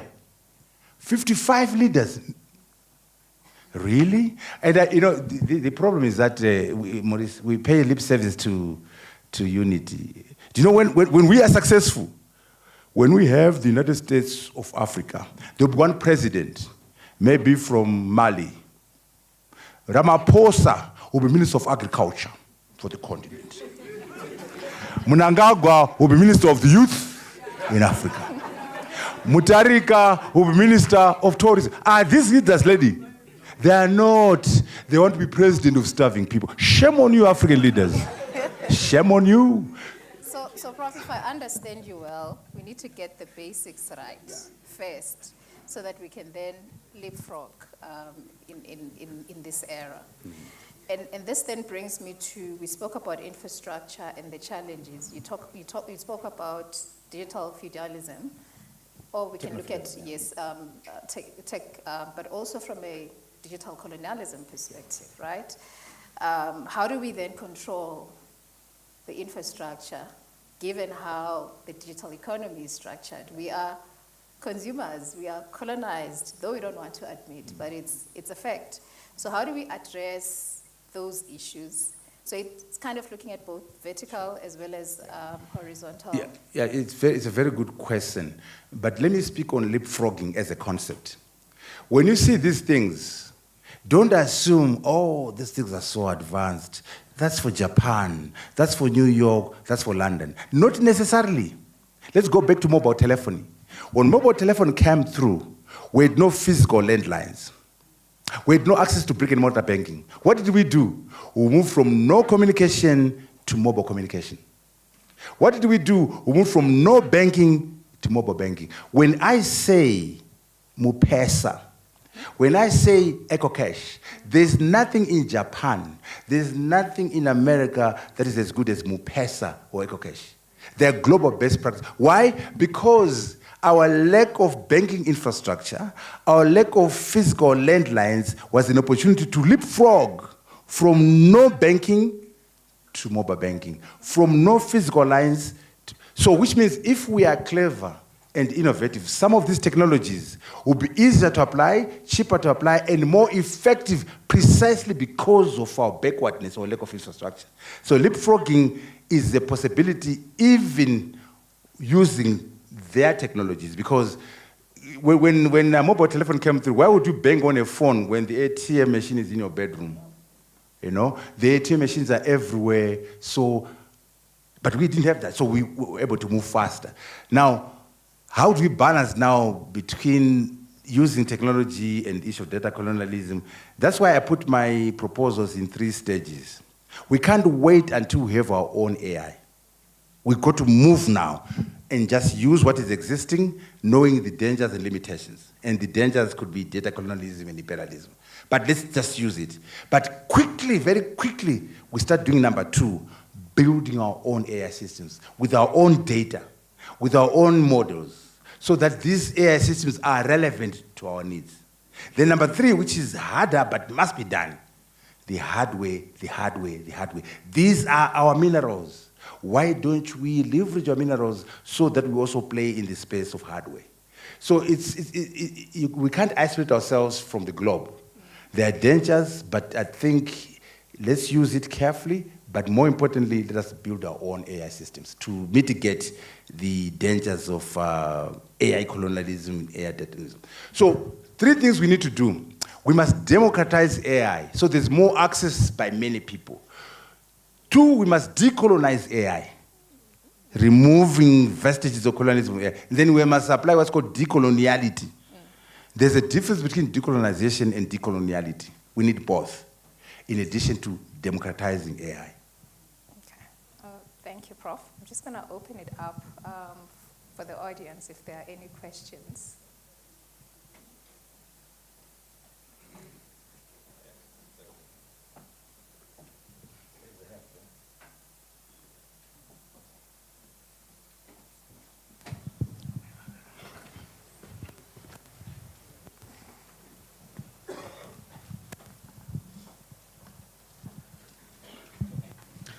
Good afternoon, everybody. My name is Joash Paul. I'm from Wits's Kazam department and 10X Africa. Firstly, I want to say what a phenomenal lecture you've given us here today, Prof. And then secondly, you spoke a lot about the physical limitations, as in the hardware limitations. But also when it comes to training AI models and stuff like that, there's a lot of data limitations for Africa because these models require vast amounts of data, and quite simply that data doesn't exist for Africa because we don't have digital systems in place to collect that data. I mean, if I want to build an LLM in, say, Zulu, for example, that data simply doesn't exist for me to feed that all into the neural net for the transformer. What are your thoughts on that, Prof? Very important. Data. Without data, there's no AI. So in addition to an AI strategy, you need a data strategy. Data harvesting, data curation, data storage, data structuring. So it's a major issue. Because remember, AI has taken off in the last 3-4 years because of two things. Ubiquitous nature of data, so much data. And number two, computational power. So there are two drivers. And in Africa, we're missing both. The data, as you've explained, and the compute resources are also missing.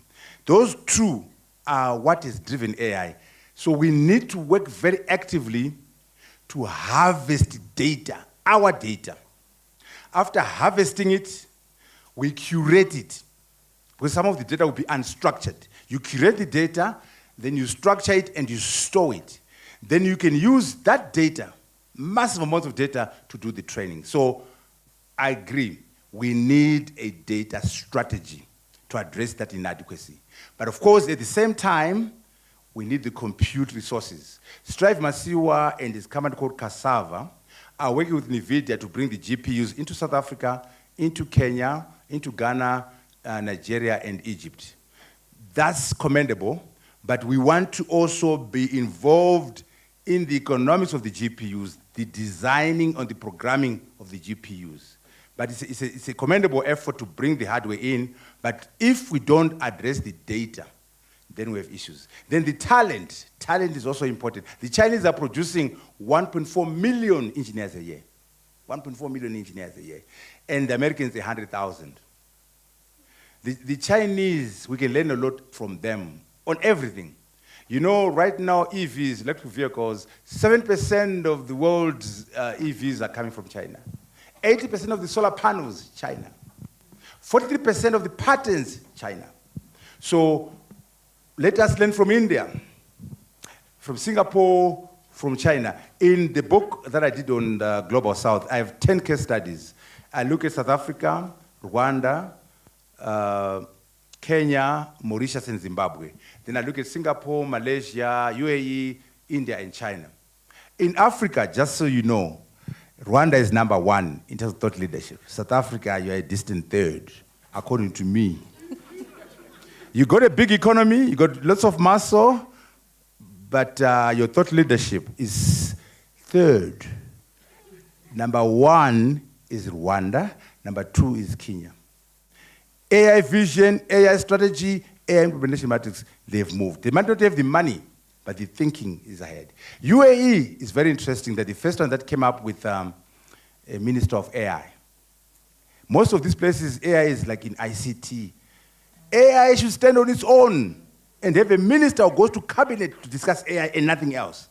Now in the world, about 4 or 5 countries are doing that, but UAE was the first one to do that. So data, data, data. Without data, there's no AI.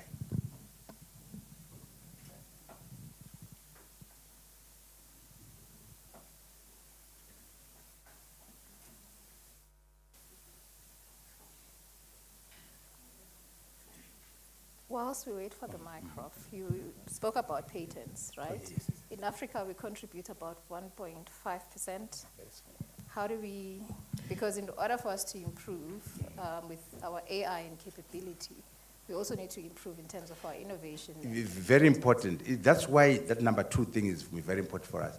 The tragedy is that we are consumers of knowledge and not creators of knowledge. Once we migrate from being consumers to become creators of knowledge, there'll be more patterns. And in AI, it's so important for us to create models, to create AI systems. And as we do that, we also push up our patterns. But traditionally, we've always focused on consuming knowledge from the global north, from China, you know, but just consuming knowledge. We can't. We must become creators of knowledge. I think they're ready there. Yeah, thank you so much for a wonderful presentation. My name is Pet Sai. I'm from the Demography and Population Studies Department, Wits. I was interested when you were showing the videos of all the sectors that AI is being applied in. But I want to step a little bit back from the technical aspects of implementation of AI and look at what is the Achilles heel for Africa. In my opinion, that has been the politics of T-shirts and noise. And my question is, how can we leverage AI to eliminate that kind of politics? Because for the past 50, 60 years in Africa, the way we've exercised democracy or lack of it has been a process of exchange of flattery and votes. And that cycle continues on and on. And with AI today, I can foresee that that is going to expand because we have bots that can pose as people and disseminate false information. And in that regard, I can see potential for unscrupulous politics to continue in Africa with detrimental effects in the sense that we will continue to lag behind other regions in terms of development. I was learning last week that China is banning all the influencers from speaking on topics that they do not have a degree about. And in Africa, we do have leaders leading portfolios that they have no schooling whatsoever about. And now we have AI. What are our prospects? Thanks. Yeah, very good question. AI is a double-edged sword. Some leaders are now using AI for surveillance. Rather than use it in agriculture, in mining, manufacturing, they say, oh, how can we use this thing to monitor our people and penalize them? So it's technology. There are some leaders in Africa and elsewhere who have seen an opportunity to use technology for surveillance, technology to oppress. So there's that danger. But at the same time, if you saw what I put up there, what I'm proposing is technocratic leadership, which is based on merit. We don't have that. We must make sure that our leaders, our MPs, our councillors, our mayors have technocratic capacity and they get to their positions through merit. And democracy is oversold, Maurice. Democracy must deliver. If democracy doesn't deliver, you end up with the Sahel regions, Burkina Faso, Mali, and Niger. Those young people got into power using guns, but they're doing wonders. I don't like the model because I don't know that it's sustainable. But right now, they've managed to cut out France. They're doing beneficiation. They're driving their economies without democracy. So we who are democratic must make sure that, number one, our democracy must produce leaders who are technocratic, who are based on merit, and also once they get into office, they do deliver. If they don't deliver, you might end up with a situation where young people, in Madagascar has gone through a coup as well. So we have a leadership challenge.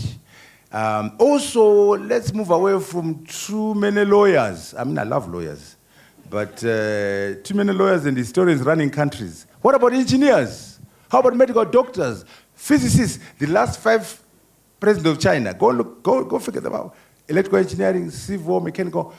All the presidents in the last 20 years in China were engineers. The standing committee of the Politburo, the 9 men, there should be some women, but they're 9 men only.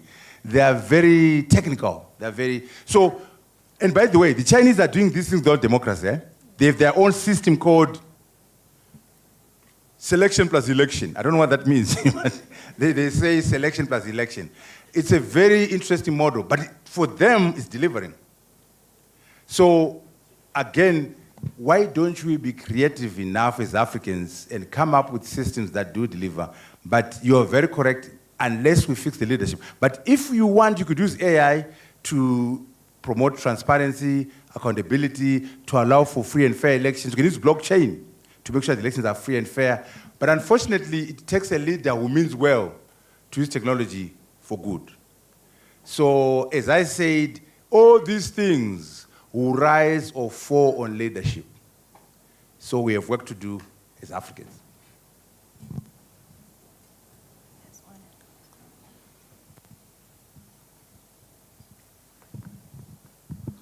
Kodali Madi, I'm in the finance services sector. So you touched a lot on it, right? But we see all these other countries, especially USA.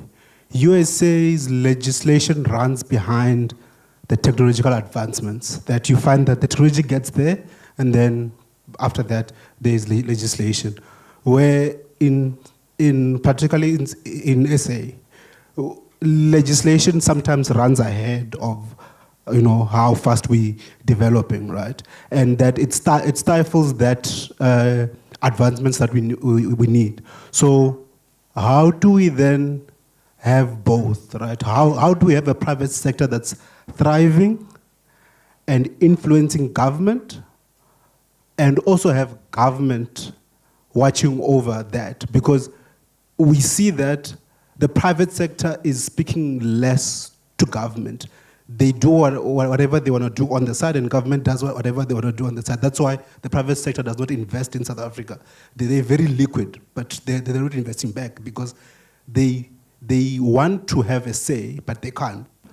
And I think that will help the advancement. So how do we bridge the two, or how do we have the two coexist? Okay, very important question. You need an ecosystem approach where government and the private sector are working together. When I say national AI vision, it must be a creation of an ecosystem. The government, academia, and the private sector. That's why I'm saying Rwanda is ahead. They've done that, where they bring the private sector, they bring the academic institutions, they bring the government, and they come up with a national AI vision, which is shared by everyone. Then a national AI strategy, which is shared by everyone. And then a national implementation matrix, which is the hardest part, the execution. Now, just to show you why South Africa, I say, is a bit behind. We have no national, forget AI, there's no national vision in this country.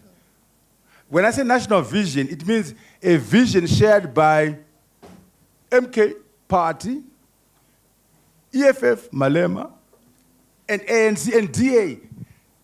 A national vision must be shared by everyone. Just like when I say American dream, for example, it's not the Democratic Republic, it's American. So we must somehow work together. In fact, right now during the GNU, is the time to somehow come up with a national vision. When you say NDP, that's an ANC program. The DA doesn't have a say in how it was crafted. EFF neither. MK Party with brother Zuma. There's nothing. So you can't tell me.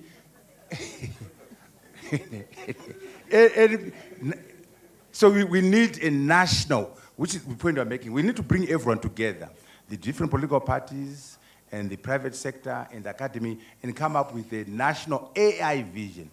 Regulations. What I recommended in my book is what we call an AI standing commission, which scans the territory and says, what's coming? Oh, there's AGI coming. What are the laws that we need? What's coming? There's quantum computing coming. What are laws we need? So that you proactively come up with the laws. When the technology arises, we already have the laws. Right now, we should be having laws that allow us to use driverless cars. Law, by definition, is very conservative, So we need a dynamic law commission with lawyers who are tech-savvy, some technologists in there who sit there and just think about what new regulations are required, what new laws are required, so that when the technology is available, the law is there. Because the law takes time. So we must proactively come up with laws. There's also a big debate, by the way, between innovation and regulation. The Europeans have gone for regulations. And the Americans, they say, no, let's just go for innovation. Either way, it can be a problem. If you over-regulate, you undermine innovation. If you have open innovation, you can create risks. So you need a balance between innovation and regulations. That's why J.D. Vance, when he went to Europe, he refused to sign the Paris Agreement. He said, you guys are putting too many laws. Let the guys do what they want to do. We don't want too much regulations. So again, as Africans, let's have our own debate and see how we balance between innovation and regulations. But we need to work together as an ecosystem, the private sector and the government, and we need a dynamic law commission full of Renaissance men, lawyers who understand AI experts who understand the law, so that they can work together and create the laws and regulations that are required to enable and drive AI. There's another hand there.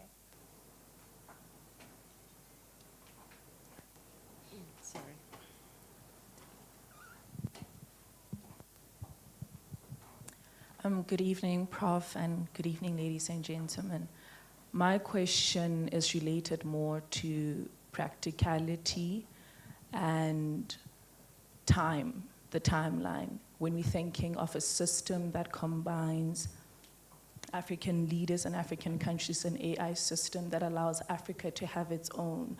My question is, with the complexities that we're dealing with in terms of African unity, Pan-Africanism, decolonization, even equity in the educational space, where we're dealing with a digital divide, we're dealing with people who do not have access to educational systems of a higher quality, even in our country. My question is, how long will it actually take us to reach the space where AI can support the sustainable developmental goals? And more specifically, as Africa, how long will it take us? Because we have so many complex issues, socially, politically, economically, that are influencing us, also including the fact that we are influenced by the global north and we're already inferior in terms of our relation to the global north. I would like to just get the practical side of it. We must not wait for Africa to unite. I'm just painting the ideal that it will make more sense for us to work together. But in the meantime, let's work on our countries. That's why I'm talking about Rwanda having a national plan and Kenya having a national plan. South Africa has plans as well, but Rwanda is just better at planning, and Kenya the same. And then we say, okay, while we are working on encouraging each other to work together, what can we do in this country? So in particular, for example, how can we use AI to improve the quality of education and access to education? We can do that using AI. The tutors I talked about, the assistants I talked about, and the AI education. By the way, don't reinvent the wheel. The Minister of Education in South Africa must download the guidelines from China that came out in September. They're already in English. I've read them. They're already in English. And then customize them. You don't have to copy and paste. You look at this, okay, I'm in South Africa. What can I borrow from here? But you can get going, getting AI to grade 1, getting AI into grade 7, into high school, into universities. We don't have to wait for the unity to happen. We can work in our countries. But always remember that it will be more effective if we work together as SADC and harmonize ourselves around SADC, harmonize around Africa. But don't wait for that. Get going. But do the advocacy at SADC, do the advocacy at AU to make things happen. But we can't wait. This is a revolution. And if we're not careful, just look at that Goldman example. If Goldman is saying they used to do this work using 6 weeks and 6 people and 3 weeks, and they do it in minutes. If their competitor doesn't do that, there's no competition. It's so huge, the impact of AI, that you can't wait until everything is perfect. So let's learn from each other, learn from the Rwanda formulation, learn from from UAE, and then come up with your own program. You know, the person who knew how to learn was Lee Kuan Yew in Singapore. He said, I looked at America, I took what I wanted, I rejected the rest. I looked at China, I took what I wanted, I rejected the rest. I looked at myself. So the Singaporean model is Singapore, but he learned from China, took some things, and learned from America, took some things, and then learned from himself and came up with the Singaporean model, where he moved from third world to first world in a generation. So Africans must learn from ourselves, from each other, and from the global south, and from the global north, and get going. So AI is such a powerful tool because it can be used to address energy, to address health, to address education, to address agriculture. We just need to get going. And of course, addressing the constraints that are before us. So we'll take the last two and then we'll close. Hi, Doctor. Thank you so much for the session. It was very thought-provoking. In particular, you spoke about the cognitive impacts of the usage of AI, let's say particularly in education. But if we look at these transformational technologies that you mentioned, there was always some sort of like cognitive offloading that we gave to these technologies. For example, the calculator, when it was invented, we weren't really interested in a child knowing how to compute large numbers because we already had the calculator there. So I would assume the trend would be somewhat similar with AI, that at some point we are supposed to offload a lot of our cognitive functions to these systems. Because if we develop them further, then surely at some point they'll be good enough. And you mentioned hallucinations, for example. We want to sort of make sure that hallucinations don't happen as often.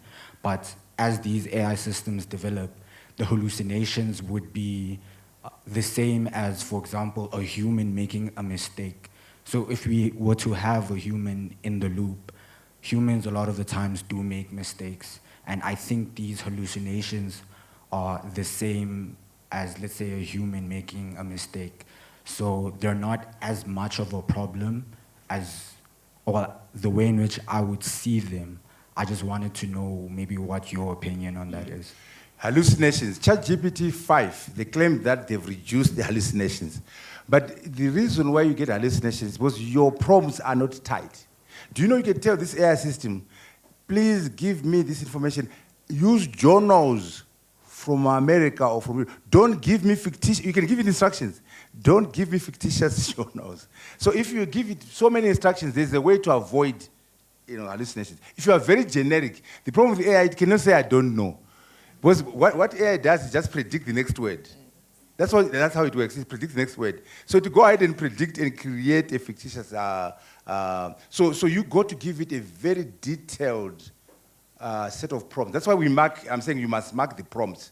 Because the prompts must be good. If they're good, there'll be no hallucination. Also, don't use one AI system. Use ChatGPT 5, use Grok 4, use Meta AI. And somehow, when you mix them up, you can kill the hallucinations. But you are right, you can never completely eliminate hallucinations, but you can minimize their occurrence. And also, technology is about making us more effective. Just like I gave with the doctor. That doctor, the human doctor, will not be able to do the same level of diagnosis as the AI system. Because the AI system has 1,000 doctors' knowledge in there, and I only have one doctor. But if I have that diagnosis and I deliver the message, the doctor, AI doctor, and human doctor, better doctor. So we must always think about technology as our friend. How can we become a better professor because of AI? How do you become a better doctor because of AI? How can you become a better student because of AI? And so always watching how you become better. Although you might surrender some cognitive capability to the machine, then you concentrate on the other things that you were not doing before. It's a revolution. It's a revolution. Just look at, I didn't show the example of the horse. When the tractor was invented, someone was saying to the horse, don't worry, you lose your job to a horse who learns how to drive a tractor. So go and learn how to drive it. How many horses learned how to drive a tractor? So the horses had to do, racing horses and show. The tractor took over agriculture, right? So, but which is fine. And then the horse got something else to do. So be very careful to say it's okay to surrender some functionality to the machine. But in my mind, in my lecture, I'm very keen to say, why don't we use this technology to improve the quality of life of our people, to solve our problems? Poverty, energy poverty, healthcare, education. We concentrate on the positive and be mindful of the dangers. Okay, thank you, Prof. So in conclusion, human augmentation is key. I'm going to ask Sue to just come and do a vote of thanks, given that we are out of time. Okay, and then my parting shot. You can't ban technology. You must work with technology. And technology is a double-edged sword that concentrates on the positive. The struggle continues. Thank you.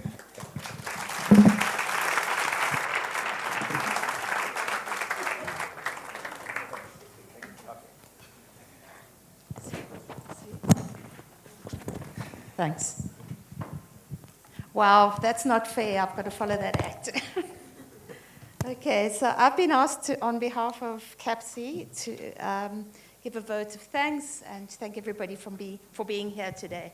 So the first one is thanks to Prof. You educated us, you challenged us, and wow, you entertained us. Lots of laughter. I don't think most profs get nearly as much laughter in the classroom. And especially when you're talking about something that's so serious and, quite frankly, sobering. So thank you so much, Prof. We all had a fantastic afternoon with you. I think everyone will agree that was a great return on investment of time today. You promised us that you'd expand our knowledge on the SDGs, that we'd learn more about AI, and that we would learn to think about how we can use AI to support sustainable human development. And I think you touched all those boxes. For me, that idea of asking people to work for clean energy, better energy, when 43% of people don't have exposure to energy, that was such a sort of slap in the face. Like, wake up. How can you ask people to make sacrifices when they haven't even got the benefit of that in a basic way? So I think that's very thought-provoking and challenging for all of us. I think you were being generous when you said that we've sort of hit roughly 35% of the SDGs. I mean, I think back to 2000 when, so now I'm showing my age, but we had those initial 8 Millennial Development Goals. Does anybody know about those? Now I'm really showing my age around the classroom. Most people are like, what? We had 8, and some of those became part of the 17, right? So in actual fact, we've been working on these things for 25 years. And that really makes me worried. But then you did give us some hope, so I'm happy to say that, yeah, we're getting there slowly but surely. And before coming to the lecture today, I went and had a look at the Gartner hype cycle, which I imagine a lot of people have seen. Are there people who know the Gartner hype cycle? A couple, maybe? So Gartner has a hype cycle, which is exactly that. It says we look at emerging technologies and we look at the hype behind them. And we start tracking it from when it comes into being and everyone's like, ooh, I don't know. Then it gets to the top, what they call the peak of inflated expectation, right? And everyone thinks this is the next great thing. And then it does the plunge into the valley of desolation, creeps out, and then goes along as the plateau, right? So for me, I always say the plateau is when it becomes a bit like Excel. Everyone's using it, right? So what's quite fascinating is, I think it was last year or the year before, Gen AI was sitting at the top, on the peak, right? And it was just after everything had launched. People had now either got their free versions or they were paying their $23 a month for their ChatGPT license, and this was the big thing. I was quite fascinated to see that it's halfway down into the valley of desolation, right? And why? Because something like, I think they said less than 30% of CEOs are seeing a return on investment in their AI usage. So that says we've gone for the hype, reality's kicking in, and it will normalize. So that's all good. But what's also fascinating is that should take another, say, 2 to 5 years, which, given that everybody now knows AI, but actually they know Gen AI, so there's only still going to take possibly up to 5 more years before it becomes like Excel for all of us, which I think is quite fascinating. What's even more fascinating is the artificial general intelligence, which to me is something that's possibly more challenging. Where you've really got the power of the human coming into the room on machines, where it's not just about what you've taught it, but to be able to take that knowledge and broaden it. Greater than 10 years away, apparently. But then we've got the edge AI, which is all the little things sitting on the edge of the network. In less than 2 years, that edge AI is going to be like Excel for all of us. So those are the idea that there's intelligence in cameras, in your Internet of Things, and that those kinds of things will be able to work autonomously. So I think it's a very, very exciting, challenging, fascinating time. But onwards, let me say all the thank yous. So, Prof. Radebe, Prof. Ayanda, thank you so much for being part of this and introducing our speaker and taking all the questions and making the experience even more engaging than it was. Thank you to all those in the audience who asked those questions. I noticed there were still lots of hands. I'm sure you'll be able to ask some questions afterwards. A big thank you to the audience here today. I was told there were over 600 people who RSVP'd.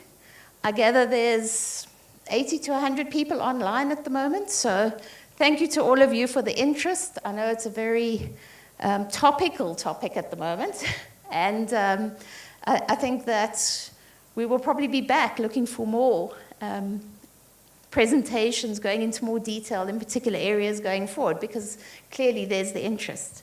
I think Maurice was a little bit worried when you told him that the MBAs will be out of knowledge in 2 years. He's thinking, oh my word, what am I going to do about this? We're going to have Exec Ed having to offer refresher courses to all our MBAs. They'll be wanting refunds. A big thank you to all the CAPSI development partners. We have some with us here today. They do tremendous work, and they allow CAPSI to put on events like this, which really go far beyond just those at the business school, to their students, to their partners. So a big thank you to them and to the advisory board. Some members are also here today, so that's really appreciated. A last thank you is to the team that put this all together. It's not, you're not at the end because you count the least, but because I've got a list of names to say thank you to. We can't do this without you. So to Becky, Pumudzo, Ikeleng, Sapiso, Jane, Jayton, Joseph, Mpo, Ntando, Hulisani, and the finance department. Thank you for putting this together so that we could all enjoy our afternoon and learn a whole lot together here. So some final thoughts. Embrace the pain of change. Keep learning, absolutely. I love the idea of breadth and diversity being valued. I think that's absolutely fantastic. Love the idea of moving away from the idea of personal success to collective success and being a part of a collective vision and the idea that leadership is what's going to take this home. I think Africa has always been absolutely fantastic at leapfrogging and the idea of frugal innovation. So I think we need to be positive and we need to be excited and we need to go forward and make this work for us. Thank you so much, Prof, and thank you for all being here today. Much appreciated.